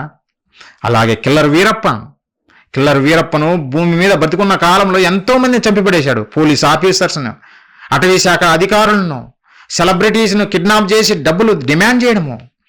ఎక్కడివి ఈ ఆలోచనలు? డబ్బు మాయలో పడిపోయి ఏమి చేస్తున్నాడో తెలియక అనేక మందిని పొట్టలను పెట్టుకున్నాడే. చివరికి ఆ డబ్బు ఏమన్నా కాపాడిందా కిల్లర్ వీరప్పన్ను? పోలీసుల చేతిలో హతమార్చబడ్డాడే. కారణం అపవాది తంత్రములో పడిపోయాడు గనుక పిల్లారా. అవి ఎప్పుడు అర్థమైతే ఈ సమాజానికి అర్థం కావటం లేదు. మరి క్రైస్తవులకైనా అర్థమవుతున్నాయా అంటే వీరికి అర్థం కావటం లేదు పిల్లరా, వీరికి అర్థం కావటం లేదు. వీళ్ళు ఎలా ఉన్నారంటే, ఒక పక్షి తన పిల్లలకు బోధిస్తున్నదంట. ఏమని బోధిస్తున్నదంటే, అమ్మ వేటగాడు వస్తాడు, పిల్లలారా వినండి, వేటగాడు వస్తాడు, వాడు గింజలు వేస్తాడు, గింజలు వేసిన తర్వాత వల వేస్తాడు, వల వేసి మిమ్మల్ని పట్టుకొని వెళ్ళిపోతాడమ్మా, కాబట్టి మీరు జాగ్రత్తగా ఉండండి, మెలకుగా ఉండండి అని తన పిల్లలకు ఒక పక్షి బోధించిందంట పిల్లరా. బోధించినప్పుడు ఆ పిల్లలు సరేనమ్మా అని అన్నప్పుడు ఆ తల్లి పక్షి వేట కోసం వెళ్ళినప్పుడు ఆ తల్లి చెప్పినట్టుగానే వేటగాడు వచ్చాడంట. వేటగాడు వచ్చి గింజలు వేశాడంట, గింజలు వేసి వల అడ్డాడంట పిల్లరా. మరి పిల్ల పక్షులు లేదంటే పిల్లలుగా ఉన్నటువంటి ఈ పక్షులు జాగ్రత్త పడాలి కదా, మెలకుగా ఉండాలి కదా. అవి ఏం చేస్తున్నాయో తెలుసునా? మా అమ్మగారు లేదంటే మా తల్లి చెప్పింది ఏమని తెలుసా? వేటగాడు వస్తాడు, గింజలు వేస్తాడు, ఉరిగొడ్డుతాడు అని చెప్పాడు కనుక అది మనం మర్చిపోకుండా అంటే మనం బాగా బైహార్ట్ చేయాలి అని చెప్పుకుంటా అవే చెబుతున్నాయి పిల్లారా. వేటగాడు వస్తాడు, గింజలు వేస్తాడు, వల వేస్తాడు, పట్టుకొని వెళ్తాడు అంటే వేటగాడు వచ్చి గింజలు వేసినప్పుడు అదే మాటలు చెబుతున్నాయి, వాడు వచ్చి వల అడ్డు వేసినప్పుడు అదే చెబుతున్నాయి, వాడు పట్టుకున్న తర్వాత అవే చెబుతున్నాయి తప్ప అవి వివేచించి తప్పించుకునే ప్రయత్నం ఏమాత్రం చేయలేదు. చివరికి వేటగాడి చేతిలో మాంసముగా తయారైపోయినాయి. ఈరోజు మన క్రైస్తవుల పరిస్థితి కూడా అలానే ఉంది పిల్లరా. ఏ వేటగాడు సాతాను వాడు వేటాడుతున్నాడు, ఈ ప్రపంచాన్నే వేటాడుతున్నాడు. సత్య గ్రంథమైనటువంటి బైబిల్ మన చేతిలోకి వచ్చినా మనమన్నా దేవుని చెంతకు చేరుతామని దేవుడు ఎంతో ఆశతో ఎదురు చూస్తుంటే మన వాళ్ళు అపవాది తంత్రాలు ఏమాత్రం ఎరగకుండా అబ్బా నేను చర్చికి వెళ్తున్నాను, సంఖలో బైబిల్ పెట్టాను, ఆదివారం అంటే నేను చర్చికి వెళ్తున్నాను అను మాయలో ఉన్నా తప్ప వాడి యొక్క తంత్రాలను పసిగట్టి వాడిని చితక తొక్కే క్రైస్తవుడు ఎక్కడ ఉన్నాడు పిల్లరా? లేరు గనకనే మిమ్మల్ని మేలు కొల్పాలనే, నిద్రపోతున్న ఈ క్రైస్తవ్యాన్ని నిద్ర మేలు కొల్పాలనే క్రైస్ట్ చర్చ్ ఖమ్మం వారి ఈ మీటింగ్స్ అన్నీ చేస్తున్నాం. మహాజ్ఞాన సంగతులు మీకు నేర్పి పరలోకపు కన్న తండ్రి దగ్గరికి చేర్చాలనే ఈ మీటింగ్స్ అన్నీ చేస్తున్నాం పిల్లరా. వచ్చి వినండి. నిజంగా ఇక్కడ మీటింగ్స్ టైటిల్స్ మార్చామనుకో, ఆశీర్వాద పండలని, మార్కాపురం పట్టణంలో ఉన్న ప్రజలందరూ వచ్చి దిగుతారు, ఈ గ్రౌండ్ అంతా ఫుల్ అయిపోతుంది 100% పిల్లరా. సాతాను తంత్రములు అంటే అవసరం లేదు మాకెందుకు, ఆశీర్వాద పండుగలు అయితేనే మేము వస్తాం. ఎందుకంటే మా జోబుల్లో ఉన్నటువంటి దశమ భాగాలు కానుకలు బోధకుని చేతులు పెట్టాలి. దేవుడు మమ్మల్ని ఆశీర్వదించాడు, చివరికి చచ్చి నరకానికి వెళ్ళాలి. ఇదే నేర్చుకుంటుంది క్రైస్తవ్యం. ఎప్పుడు వాక్యము నేర్చుకొని మేలుకుంటారు. దేవుడు నిన్ను స్వతంత్రునిగా చేస్తే స్వతంత్రాన్ని పోగొట్టుకొని ఒక బోధకునికి లొంగిపోతున్నావా?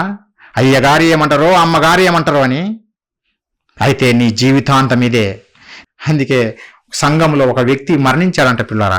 మరణించిన వెంటనే ఎక్కడికైతే వెళ్ళకూడదు అనుకున్నాడో, ఏదైతే చూడకూడదు అనుకున్నాడో అదే చూడాల్సి వచ్చిందంట, అదే అనుభవించాల్సి వచ్చిందంట.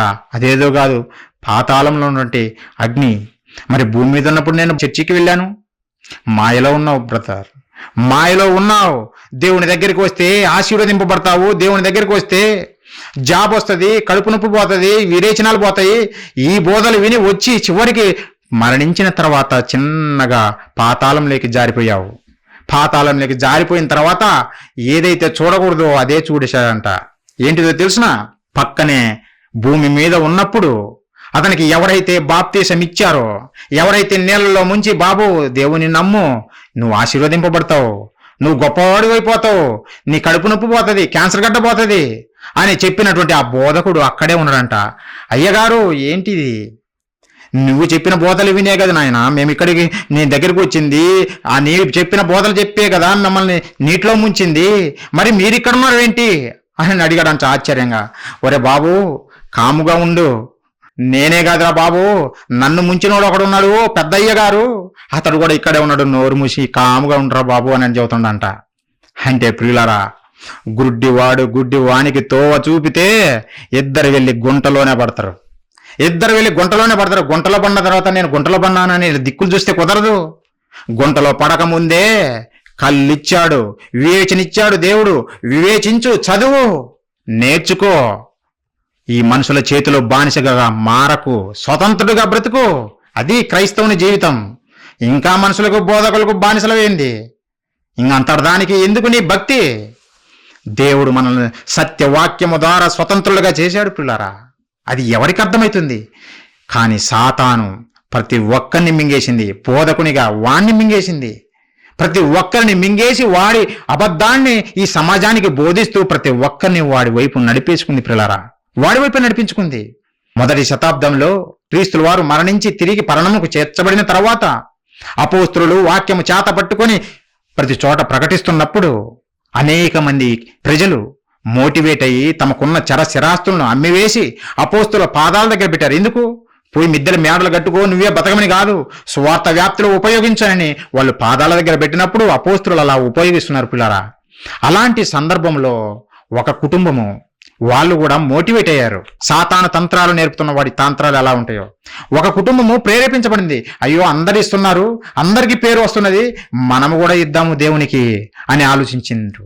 వాళ్ళెవరో అంటే అననీయ సప్పిరా వీరు కూడా తమకున్నటువంటి పొలాన్ని అమ్మేసి దేవునికి ఇవ్వాలనే ఆలోచనతో కలిగి ప్రియులారా తమకున్నటువంటి పొలాన్ని అమ్మేశారు. అమ్మిన తర్వాత వారి మనసు మారిపోయింది. ఏమనుకున్నారో తెలిసినా, అంతకుముందేమో మేము దేవునికి ఇవ్వాలనుకున్నారు, ఎప్పుడైతే ధనం చేతిలో పడిందో కొంత దాచుకున్నారు, అంత ఇస్తే ఎలా, మనం ఎలా బ్రతకాలి అనే ఆలోచనతోటి వారు పేతురు గారి దగ్గరికి వచ్చి, ఇదిగో మేము కూడా మా పొలాన్ని అమ్మేసి మీకు ఇస్తున్నాం, స్వార్థ వాడని ఇచ్చారు. అప్పుడు పేతురు గారు మనిషిగా అయితే ఆయనకు తెలియదు, కానీ దేవుడు చూస్తున్నాడు కదా, ప్రతి ఒక్కరి హృదయాంతరంగాలను చూస్తున్నాడు కదా. దేవుడు చూశాడు గనుకనే పేతురు గారి ద్వారా దేవుడు ఏం పలుకుతున్నాడో ఒకసారి చూడండి ప్రియులారా. అపోస్తుల కార్యములు 5వ అధ్యాయం ప్రియులారా, 5వ అధ్యాయము 3వ వచనం నుంచి నేను చదువుతున్నా చూడండి. అప్పుడు పేతురు, అననీయ, నీ భూమి వెలలో కొంత దాచుకొని పరిశుద్ధాత్మను మోసపుచ్చుటకు సాతాను ఎందుకు నీ హృదయమును ప్రేరేపించను అని అడుగుతున్నాడు. అది నీ యొద్ద ఉన్నప్పుడు నీదే కదా, అమ్మిన పిమ్మట అది నీ వశమై ఉండలేదా? ఎందుకు ఈ సంగతి నీ హృదయంలో ఉద్దేశించుకున్నావు? నీవు మనుషులతో కాదు దేవునితోనే అబద్ధమాడితివని వారితో చెప్పాను. నువ్వు మనుషులతో అబద్ధమాడావనుకుంటున్నావు అననీయ, దేవునితో అబద్ధమాడావు నువ్వు. అది గుర్తుపెట్టుకో, పరిశుద్ధాత్మ దేవునితో నువ్వు అబద్ధమాడావు. అలా చెప్పంగానే వెంటనే అననీయ చనిపోయాడు పిల్లారా. వెంటనే చనిపోయాడు. అప్పుడు చనిపోయిన వెంటనే యవనస్తులు వచ్చి తీసుకెళ్లి పాతి పెడతారు. అది తెలియకుండానే అప్పుడు భార్య గారు ఎంటరిస్తారు. సప్పిరా గారు వస్తారు పేతురు గారి దగ్గరికి. పేతురు గారి దగ్గరికి వచ్చినప్పుడు పేతురు గారు మరలా అడుగుతారు, ఇంతకే అమ్మారా మీరు పొలాన్ని అంటే, అవును పేతురు ఇంతకే అమ్మేశాము అని ఆమె కూడా అబద్ధం ఆడుతుంది పిల్లలారా. వెంటనే ఆమె కూడా మరణిస్తుంది. అంటే ఒక చిన్న అబద్ధం ఆడించి మనతోటి మరణాన్ని కొని తెచ్చిపెట్టింది. అననీయ సప్పిరా జీవితంలో జరిగిన సంఘటన ప్రియులారా, ఒక చిన్న అబద్ధం ఆడారు, చివరికి ప్రాణాన్ని కోల్పోయారు, మరణాన్ని తెచ్చిపెట్టుకున్నారు. అపవాది వేసే ఎత్తుగొడలు ఇలానే ఉంటాయి ప్రియులారా, ఇలానే ఉంటాయి. వాడు అబద్ధికుడు, అబద్ధమునకు జనకుడు అని చెప్పాడు కదా. యేసుక్రీస్తుల వారు భూమి మీద ఉన్నప్పుడు ఆయన మనకు తెలియజేశాడు. అపవాది వాడి తంత్రాలలో ఒక తంత్రము అబద్ధము మన నోటితో చెప్పించి దేవుని ఉగ్రతకు మనల్ని పాలు చేపిస్తుంది పిల్లారా, నరకాగ్నిలోనికి మనల్ని పంపిస్తుంది. అందుకే యేసుక్రీస్తుల వారు ఒక మాట చెప్పాడు, మీరు పరిశుద్ధాత్మ దేవునితో అబద్ధమాడుతున్నారా, మరణమే, చివరికి మరణమే. ఒక వార్నింగ్ ఇచ్చాడు యేసుక్రీస్తుల వారు. ఏమని వార్నింగ్ ఇచ్చాడో చూస్తారా? చూడండి ప్రియులారా, మత్తయి సువార్త 12వ అధ్యాయము 32వ వచనం ప్రియులారా, 32వ వచనము. మనుష్య కుమారునికి విరోధముగా మాటలాడువానికి పాప క్షమాపణ కలదు, కానీ పరిశుద్ధాత్మకు విరోధముగా మాట్లాడువానికి ఏ యుగమందైనను రాబో యుగమందైనను పాప క్షమాపణ లేదు. పాప క్షమాపణ లేదు. పాప క్షమాపణ లేదు. ఆలోచించారు పిల్లారా? ఎప్పుడైనా చదివారా ఈ మాట? మీరు చదవాలి. మనుష్య కుమారునికి విరోధంగా నువ్వు మాట్లాడినా ఒకవేళ క్షమాపణ దొరుకుతుంది. పరిశుద్ధాత్మ దేవునికి నువ్వు విరోధముగా మాట్లాడితే క్షమాపణే లేదంటుండు పిల్లారా. క్షమాపణే లేదు. ఈ యుగమందైనను రాబో యుగమందైనను అసలు క్షమాపణే లేదు. కానీ ఈరోజు క్రైస్తవ బోధకులు చేస్తున్న విన్యాసాలు చూస్తుంటే చాలా బాధ అనిపిస్తుంది పిల్లారా. పరిశుద్ధాత్మ దేవునికి విరోధంగానే మాట్లాడుతున్నారు. సౌలుగా ఉన్నటువంటి వ్యక్తి పౌలుగా మారాడు కదా. అంతకుముందు సౌలుగా ఉన్నప్పుడు క్రీస్తుకు విరోధంగా బ్రతికాడు, క్రీస్తు మీద తిరుగుబాటు చేశాడు, క్రైస్తవులందరినీ చంపడం మొదలుపెట్టాడు. కానీ తర్వాత మారు మనసు పొంది పౌలుగా మారి దేవుని కొరకు క్రీస్తు కొరకు బ్రతికాడు. అంటే క్రీస్తుకు విరోధముగా బ్రతికిన క్షమాపణ దొరికింది పౌలు గారికి. కానీ పరిశుద్ధాత్మ దేవునికి విరోధముగా మాట్లాడితే ఎప్పటికీ క్షమాపణ దొరకదు. ఈ భూమి మీద మరి బాగున్నారు అని మీరు అనుకోవచ్చు. భూమి మీద ఈ 60-70 సంవత్సరాలలో నువ్వు బాగానే కనిపిస్తావు. దేవుని నమ్మనివాడు కూడా బాగానే ఉంటాడు. నువ్వు దేవుని నమ్మినామని ముసుగులో చివరికి నరకానికి చేరేంత వరకు నీకు అర్థం కాదు ప్రియులారా. ఈరోజు ఎంతో మంది నిజంగా పరిశుద్ధాత్మ దేవుణ్ణి ఏ విధంగా దూషణ పాలు చేస్తున్నారో సమాజంలో మీరు చూస్తుంటారు. టచ్ టచ్ టచ్ పరిశుద్ధాత్మ దేవుడు ఇప్పుడు మన మధ్య ఉన్నాడు అని ఎంతో మంది బోధకులు బయలుదేరారు. అక్కడ అనేక మంది సమకూడుతున్నారు. నిజంగా బైబిల్లో ఒక్క రెఫరెన్స్ అని చూపించగలరా? ఎవడైనా సరే, ఈ ప్రపంచంలో ఎవడైనా సరే బైబిల్లో టచ్ అని అలా చెప్పంగానే పరిశుద్ధాత్మ దేవుడు వస్తాడు అని ఒక బైబిల్ రెఫరెన్స్ ఎవడైనా చూపించగలరా? చూపించలేరు పిల్లరా. ఎక్కడ నేర్చుకున్నారో ఈ అబద్ధము. కానీ ఈరోజు అమాయక ప్రజలను మోసం చేస్తున్నారు. వాడు గుంటలో పడేది కాకుండా వాడిని నమ్మి వచ్చిన ఈ అమాయక సమాజాన్ని అంతటిని గుంటలోనే పడవేస్తున్నారు. ప్రియులారా, ఆ పరిశుద్ధాత్మ దేవుడు రాకపోతే మనం భాషలు మాట్లాడమని మరికొంతమంది అల్లరికి పరిశుద్ధాత్మ దేవుడు కర్త కాదు అని దేవుడు చెప్పాడే, మరి వీరి అల్లరేంటి? నేను భాషలు మాట్లాడుతున్నాను. అపవాది తంత్రాలలో పడిపోకూడదు. పడిపోయామా నిత్య నరకాగ్ని. ప్రియులారా, దేవుని దగ్గరికి వచ్చే చివరికి నిజంగా పరిశుద్ధాత్మ దేవునికి విరోధంగా మాట్లాడితే క్షమాపణ లేదన్నాడే. మరి ఎంత జాగ్రత్తగా ఉండాలి, ఎంత జాగ్రత్తగా ఉండాలి. ఇదిగో పరిశుద్ధాత్మ దేవుని వల్ల మేము దెయ్యాలు వెళ్ళగొడుతున్నామని కొంటారు. పరిశుద్ధాత్మ దేవుని మేము భాషలు మాట్లాడుతున్నాము, పరిశుద్ధాత్మ వల్ల మేము ప్రవచిస్తున్నాము, ఇదిగో గర్భవతి అవుతుంది ఏమా అని అనేకమైన బోధలు చేస్తున్నారు ప్రియులారా. నిజంగా బైబిల్లో ఎక్కడ లేదు వీరు చెప్పినట్టుగా. అసలు పరిశుద్ధాత్మ దేవునికి వీరు విరోధంగా మాట్లాడుతున్నారా లేదా అని ఆలోచిస్తే ప్రియులారా, ఒకసారి చూడండి ఎంతమంది విరోధులుగా మారారో, ఎంతమంది నరకాగ్నికి పాలవుతున్నారో మీకే అర్థమవుతుంది. మీరు అనుకోవచ్చు మేము కరెక్ట్గానే ఉన్నాము, మా అయ్యగారు కరెక్ట్గానే చదువుతున్నారు అని మీరు అనుకోవచ్చేమో ప్రియులారా. మాకు ఎవరి మీద ద్వేషం లేదు. ప్రతి ఒక్కరి బోధకులమైన విశ్వాసులమైన ప్రతి ఒక్కరి మనోనేత్రాలు వెలిగించుకొని వాక్యం ద్వారా, వాక్యం వెలుగులో మనం నడవాలనే మేము చదువుతున్నామే తప్ప ఏ ఒక్కరి మీద మాకు ద్వేషం లేదు. మేము ప్రేమించి ఈ మాటలు చదువుతున్నాం. ఒకసారి చూడండి, పేతురు గారు రాసినటువంటి 2వ పత్రిక 1వ అధ్యాయం 20-21 వచనాలు ప్రియులారా. 20-21 వచనాలు. ఒకడు తన ఊహను బట్టి చెప్పుట వలన లేఖనములో ఏ ప్రవచనము పుట్టదని మొదట గ్రహించుకునవలను. ఏలయనగా అంటే దేవుని మాటలు ఆది కాండము నుంచి ప్రకటన గ్రంథం వరకు రాయబడినటువంటి లేఖనములు, దేవుని మాటలు ఎలా కలిగాయి అంటే, ఏలయనగా ప్రవచనము ఎప్పుడునూ మనుషుని ఇచ్చను బట్టి కలగలేదు, కానీ మనుషులు పరిశుద్ధాత్మ వలన ప్రేరేపింపబడిన వారై దేవుని మూలముగా పలికిరి. ఎలా పలికారు ఈ మాటలు? రాసింది పేతురే, రాసింది యోహానే, రాసింది పౌలే, రాసింది దావీదు గారే. వారి మనసుల్లో ఉన్న ఆలోచనలు రాయలేదు, పరిశుద్ధాత్మ ప్రేరణ వలన రాశారు. ఆది కాండము నుంచి ప్రకటన గ్రంథం వరకు 66 పుస్తకాలు పరిశుద్ధాత్మ ప్రేరణ వలన రాయబడిన మాటలు, మనుషుల ఆలోచనలు కాదు బైబిల్లో ఉన్నది. అంటే మనకేం అర్థం కావాలో తెలుసునా? యేసుక్రీస్తులు వారు చెప్పారు కదా, ఎవరికైనా మనిషి కుమారునికి విరోధముగా మాట్లాడినా మీకు పాప క్షమాపణ ఉంటుంది, కానీ పరిశుద్ధాత్మ దేవునికి విరోధముగా మాట్లాడితే మీకు పాప క్షమాపణ లేదన్నాడు. మరి ఈరోజు పరిశుద్ధాత్మ దేవునికి విరోధంగా ఎంతమంది మాట్లాడుతున్నారు? అంటే బైబిల్లో రాయబడిన మాటల ప్రకారం నువ్వు బోధించకపోతే అదే పరిశుద్ధాత్మ దేవునికి విరోధముగా మాట్లాడము. అందుకే వారిని అబద్ధ బోధకులు అన్నాడు దేవుడు ఇమ్మీడియట్గా. అందుకే చూడండి 2వ అధ్యాయంలో చూడండి, పరిశుద్ధాత్మ ప్రేరణ వలన బైబిల్ రాయబడింది అని చెబుతూ ఇమ్మీడియట్గా ఎవరి గురించి పేతురు గారు చెబుతున్నారో చూడండి. 2వ అధ్యాయం, అదే పేతురు గారు రాసినటువంటి 2వ పత్రిక 2వ అధ్యాయము మనం మొదటి నుంచి చూస్తే పిల్లారా, మరియు అబద్ధ ప్రవక్తలు ప్రజలలో ఉండిరి, అటువలనే మీలోను అబద్ధ బోధకులు ఉందురు. ఇది నేను చెప్పిన మాట కాదు. అబద్ధ బోధకులు మీలోనూ ఉన్నారు. వీరు తమ్మును కొనిన ప్రభువును కూడా విసర్జించుచు తమకు తామే శీఘ్రముగా నాశనము కలగజేసుకుంటారు. ఎందుకు? పరిశుద్ధాత్మ దేవునికి విరోధముగా, వాక్యానికి విరోధంగా ఎవడు బోధించినా శిక్షకు అర్హుడే.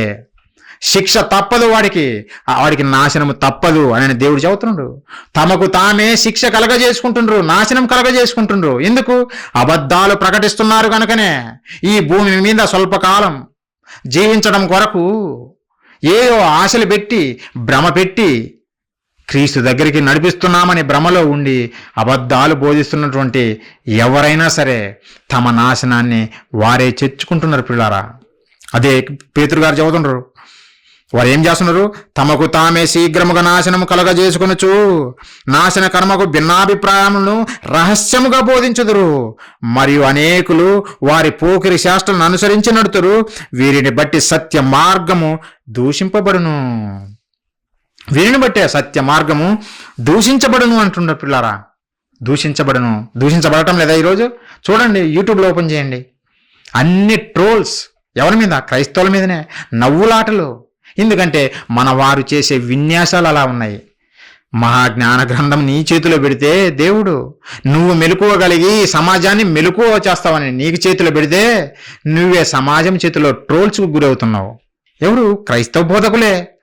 మాకు పరిశుద్ధాత్మ వరం వలన మేము మాట్లాడుతున్నాం అని చెబుతున్నారు పిల్లారా. ఇదిగో పరిశుద్ధాత్మ దేవుడు ఇక్కడ ఉన్నాడని అబద్ధాలు చెబుతున్నారు. దేవుడు చాలా క్లియర్గా చెబుతున్నాడు, బైబిల్లో లేనిది చెబితే వాడే అబద్ధికుడు, వాడే అబద్ధ బోధకుడు. అది వాడు ఎవడైనా సరే, నేను చెప్పినా సరే నేనే అబద్ధ బోధకుడిని. బైబిల్లో లేనిది చెబితే, కల్పితాలు చెబితే ఎవరు చెప్పకూడదు.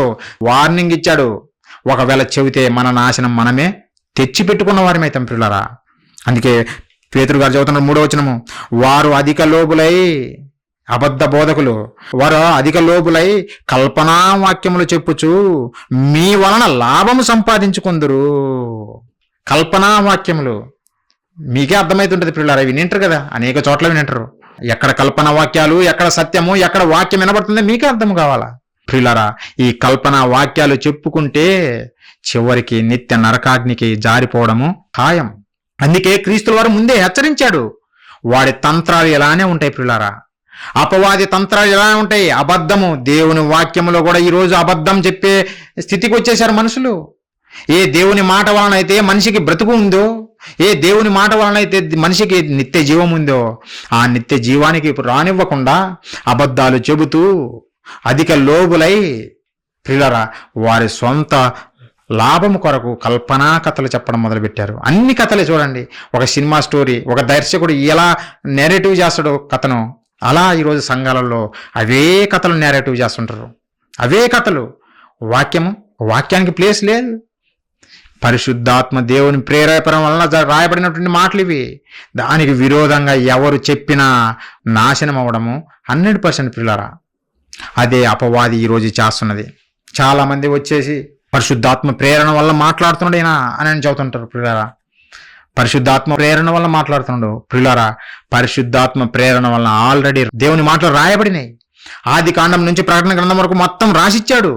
ఇంక మరల నువ్వు పరిశుద్ధాత్మ ప్రేరణ వలన నువ్వు చెప్పేదేంది? కొత్తగా రాయబడిన మాటలను నువ్వు నేర్చుకొని సమాజానికి బోధించు.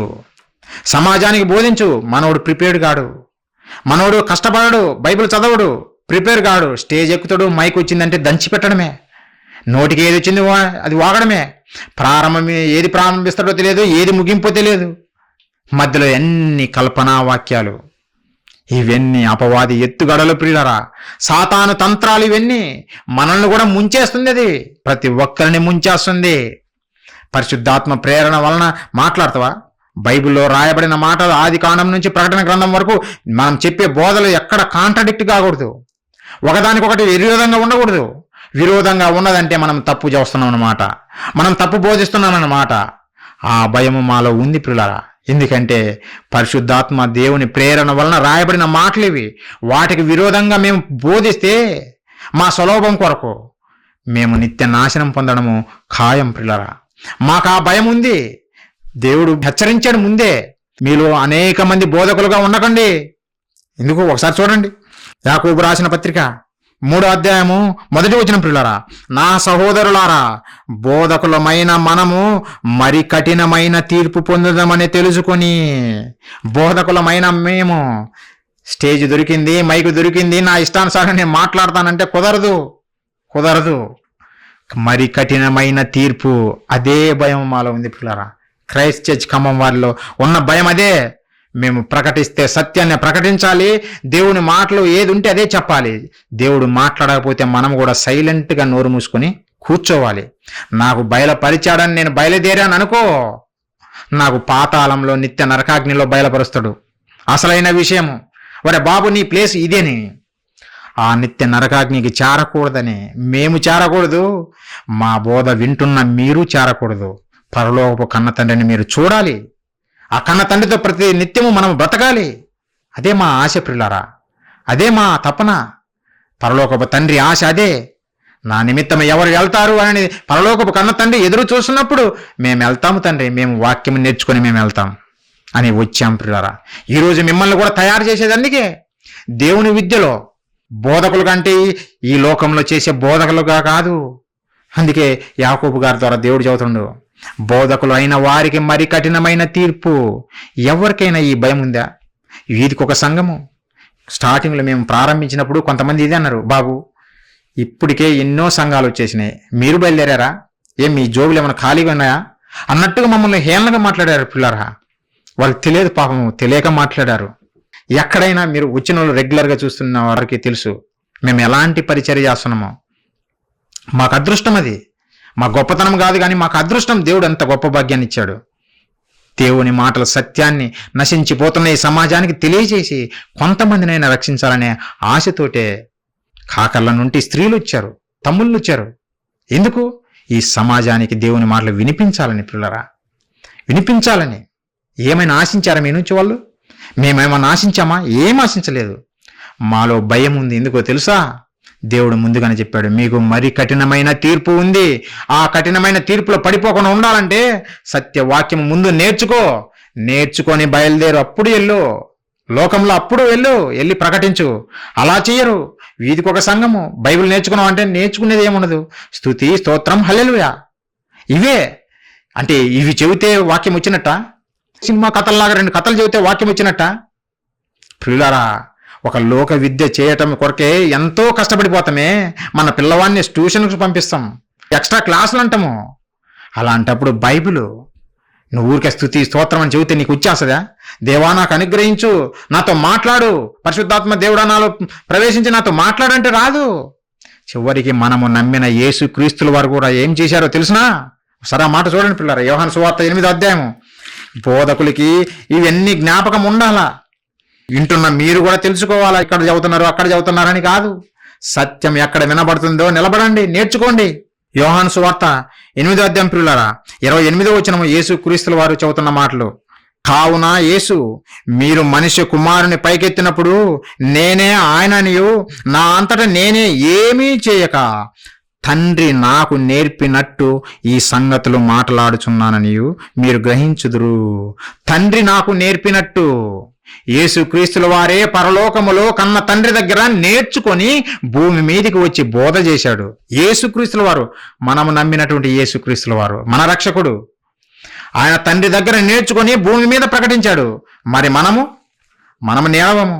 పరిశుద్ధాత్మ దేవుడు నాకు బయలుపరిచాడు, ఇదిగో ఇదే అని అబద్ధాలు చెప్పుకుంటూ తిరుగుతున్నాం పిల్లారా. అలా చెబితే నిత్య శిక్షకు లోనవుతాం. జాగ్రత్త పడాలి. ఏ బోధకులమైనా సరే, మేమైనా మాతో సహా ప్రతి ఒక్కరము ఎవ్వరు అతీతులు కాదు. దేవుని దగ్గర ఎవ్వరు అతీతులు కాదు. నువ్వు సత్యము చెబితేనే దేవుడు ప్రేమిస్తాడు. సత్యము చెప్పకుండా అబద్ధాలు చెబితే దేవునికి అసహ్యము. దేవునికి అసహ్యము. దేవుడు నచ్చడు పిల్లరా. ఇవి తెలుసుకున్న అపవాది వాడి తంత్రాలను ఇలా ప్రయోగిస్తూ ఉన్నాడు పిల్లరా. ఇంకా అబద్ధంలో పడనివాడు ఎవరన్నా ఉన్నాడా? ప్రతి ఒక్కడు అబద్ధం ఆడేవాడే, ప్రతి ఒక్కరు. అంటే ఎంత సులువుగా మనల్ని నిజంగా దేవునికి కాకుండా చేస్తుంది అపవాది. చూశారా ప్రియులారా? వాక్యము చదివినప్పుడే మనకు అర్థమవుతుంది వాడి తంత్రాలు, లేకపోతే అర్థం కాదు. యేసుక్రీస్తుల వారే వాక్యము నేర్చుకుని, దేవుని మాటలు నేర్చుకుని భూమి మీదకి వచ్చి మనకు ప్రకటిస్తే ఈ బోధకులు మాత్రము ఏమి నేర్చుకోరు. స్తుతి స్తోత్రం హల్లెలూయా అంతే. ఏమి నేర్చుకోకుండా వస్తే ప్రియులారా, బోధకులు అయిన మనకు మరి కఠినమైన శిక్ష ఉంది. ఈరోజు మేము కష్టపడతాం. ప్రతి మెసేజ్ మీకు చెప్పాలంటే, ఒక 4 మాటలు అర్థమయ్యే విధంగా మీకు తెలియజేయాలంటే, మీకు ఎలా అర్థం చేయించాలని దేవుని 66 పుస్తకాలు చదివి నేర్చుకొని మీ దగ్గరికి వచ్చి నేను చదువుతాను. అలా చేయాలి, ప్రతి ఒక్కరం చేయాలి ప్రియులారా. ప్రతి ఒక్కరం చేయాలనే దేవుడు ఇచ్చాడు ఈ బైబిల్. లేకపోతే బైబిల్ ఎందుకు ఇవ్వాలి? ప్రతి ఒక్క బోధకునితో, బాబు నేను నా పరిశుద్ధాత్మను నేను పంపుతున్నాను, నువ్వు మాట్లాడు అని చెప్పేయచ్చు కదా. బైబిల్ ఎందుకు మనకి ఇవ్వడము? ప్రియులారా, వివేచన లేదు సమాజానికి, మనుషులకు లేదు, బోధకులకు లేదు. వారి మాయలోనే పడిపోతున్నారు. చివరిగా ఒక మాట చూపిస్తాం, ఆ మాట చూపించుకొని ముగించుకుందాం ప్రియులారా. దేవుడికి అబద్ధాలు చెబితే అస్సలు నచ్చదు. సామెతల గ్రంథము 12వ అధ్యాయము 22వ వచనం ప్రియులారా. అబద్ధమాడు పెదవులు యెహోవాకు హేయములు. అబద్ధమాడు పెదవులు యెహోవాకు హేయములు. బోధకులారా, సంఘస్థులారా, విశ్వాసులారా, ఎవరిమైనా గుర్తుపెట్టుకోవాల్సిందే, మేము అయినా గుర్తుపెట్టుకోవాల్సిందే ఇదే. అబద్ధము మా నోట నుండి వచ్చిందంటే దేవుడు అప్పుడే మనల్ని అసహించుకుంటాడనే సంగతి మీరు జ్ఞాపకం పెట్టుకోండి.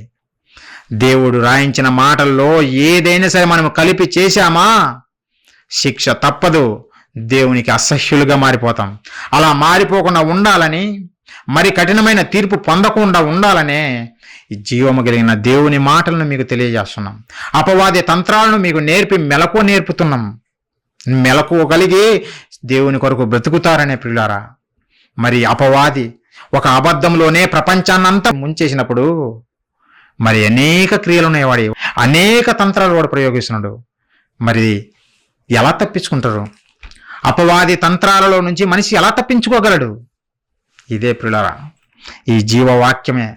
ఈ జీవవాక్యం నీలో ఉన్నప్పుడే నువ్వు తప్పించుకోగలవు. నీకు మెలకువలు దేవుడు నేర్పుతాడు. అవే మీకు నేర్పుతున్నాం ప్రియులారా. వచ్చి వినండి, నేర్చుకోండి. కాబట్టి ప్రియులారా, సాతాను తంత్రములు అనేకమున్నవి. వాడు తన తంత్రాల్లో ప్రతి ఒక్కరిని చిక్కించుకొని నాశనం చేస్తున్నాడు. ఆ నాశనంలో మీరు నేను పడిపోకూడదనే ఈ వాస్తవాలు మేము ముందు పెడుతున్నాం ప్రియులారా. మరొక సందర్భంలో ఎలా మనం సాతాన్ తంత్రాలను జయించగలమో మరొక క్లాసులో మీకు తెలియజేస్తాను. కాబట్టి పరిశుద్ధాత్మ దేవునికి విరోధంగా ఎవరు మాట్లాడినా ప్రియులారా, క్షమాపణ లేదు. చాలా జాగ్రత్తగా మాట్లాడాలి. అందుకే మీకు తెలియజేయాలి వాస్తవాలు. ఎక్కడ దేవుడు ఉన్నాడు, ఎక్కడ సత్యం ఉంది అనే సంగతి మీరు కూడా తెలుసుకోవాలి. తెలుసుకొని దేవుని కొరకు మీరు ఫలిస్తే దేవుడు సంతోషిస్తాడు. సంతోషించిన దేవుడు మీకు పరలోకాన్ని 100% ఇస్తాడు ప్రియులారా. అలా మనమందరం ఉండాలనే ఉద్దేశంతో ప్రియులారా ఈ మాటలు చదువుతున్నాం. కనుక ఆలోచించండి, నేర్చుకోండి, అనేక మందికి నేర్పించండి. సాతాను తంత్రాలు మనమందరం నేర్చుకొని తెలుసుకొని వాడిని చితకతొక్కే వారికి మనమందరం ఉండాలని మనస్ఫూర్తిగా కోరుకుంటూ ఈ మాటలు ముగిస్తున్నాను. ప్రార్థన చేసుకుని ముగించుకుందాం ప్రియులారా. అందరు తల్ల వంచినట్లయితే ప్రార్థించుకుందాం. మహాపరిశుద్ధుల ప్రేమగల మా కన్న తండ్రి, మీ పరిశుద్ధమైన, ఘనమైన, శ్రేష్టమైన, మహోన్నతమైన మీ నామానికి వందనాలు, స్తోత్రాలు తండ్రి. ప్రతి క్షణము మీ కృపాక్షేమాలతో మమ్మల్ని కాచి కాపాడి సాతాను శోధన నుండి మమ్మల్ని తప్పిస్తూ వాడి తంత్రాలలో పడకుండా కాపాడుతూ సత్యవాక్యాన్ని మాకు వెలుగుగా ప్రసాదించి తండ్రి, ఆ వాక్యపు వెలుగులో మమ్మల్ని నడిపిస్తున్న విధానాన్ని బట్టి కృతజ్ఞతలు తండ్రి. ఆ జీవవాక్కులను, మీ మాటలను తండ్రి మీ పిల్లలకు కొన్ని తెలియజేశాను. అపవాది మా విరోధి ఏ విధంగా తంత్రగొట్టేయి మమ్మల్ని నాశనం చేయాలని వాడు పరుగులు తీస్తున్నాడో వాస్తవాలన్నిటినీ మీ పిల్లల ముందు కనపరిచాను నాయన. విన్నవారు విని విడిచిపెట్టేవారిగా కాకుండా తమను తాము మోసపుచ్చుకోకుండా తండ్రి, ఆ విన్న మాటల ప్రకారం జీవిస్తూ మిమ్మల్ని మహిమపరిచేవారిగా, మరి ముఖ్యంగా తండ్రి మీ చెంతకు చేరేవారిగా ప్రతి ఒక్కరిని నిలబెట్టండి నాయన. ఈ మాటలు విన్న ప్రతి ఒక్కరిని నాయన పేరు పేరున దీవించండి. కష్టపడుతున్న తమ్ముళ్ళందరినీ, స్త్రీలను పేరు పేరున దీవించండి తండ్రి. ఇంకా మేమందరం నాయన కలిసిగట్టుగా ప్రతి ఒక్కరిని మీ పిల్లలుగా మీ నామాన్ని మహిమపరిచే వారిగా, ఈ లోకానికి మీ ప్రియకుమారుడు మా రక్షకుడు క్రీస్తు వారు చేసిన గొప్ప త్యాగాన్ని పరిచయం చేసి అగ్నిలో నుండి కొంతమందినైనా తండ్రి సత్యవాక్యంలోకి నడిపించే వారిగా మమ్మల్ని నడిపిస్తారని వేడుకుంటున్నాం కన్న తండ్రి.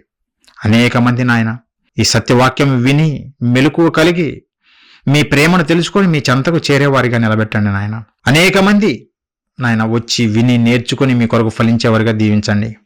ప్రతి ఒక్కరము నాయన పరలోకము చేరుకునే గొప్ప భాగ్యాన్ని మా అందరికి ప్రసాదిస్తారని ఈ మీటింగ్ సజావుగా మీ నామానికి మహిమకరంగా మాకు ఆశీర్వాదకరంగా జరిగించిన విధానాన్ని బట్టి మీకు కృతజ్ఞతాస్తుతులు తెలియజేస్తూ మరలా నాయన మీ చిత్తమైతే మా ప్రభువు మా రక్షకుడు క్రీస్తు వారి రాకడ ఆలస్యమైతే మేమందరం సంఘముగా కూడి ఇంకా ఉన్నతమైన సంగతులు నేర్చుకోవటానికి మా పట్ల మీ కృప చూపుతారని వేడుకుంటూ తండ్రి ఈ ప్రార్థన మా ప్రభువును మా రక్షకుడును మీ ప్రియకుమారుడైన క్రీస్తు వారి పుణ్యనామాన్ని అడిగి వేడుకొనుచున్నాము తండ్రి.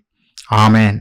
మనందరి తండ్రి అయిన దేవుని ప్రేమ, మన ప్రభువు రక్షకుడు క్రీస్తు వారి మహాకృప, పరిశుద్ధాత్మ దేవుని అన్యోన్య సహవాసము మనకును సకల పరిశుద్ధులకును సత్యవాక్య ప్రకారము జీవిస్తున్న ప్రతి ఒక్కరికి నాయన తోడైండి నడిపించునుగాక. ఆమెన్. ప్రియులారా, మీ అందరికీ మన ప్రభువు నామంలో నా వందనాలు తెలియజేస్తున్నాను.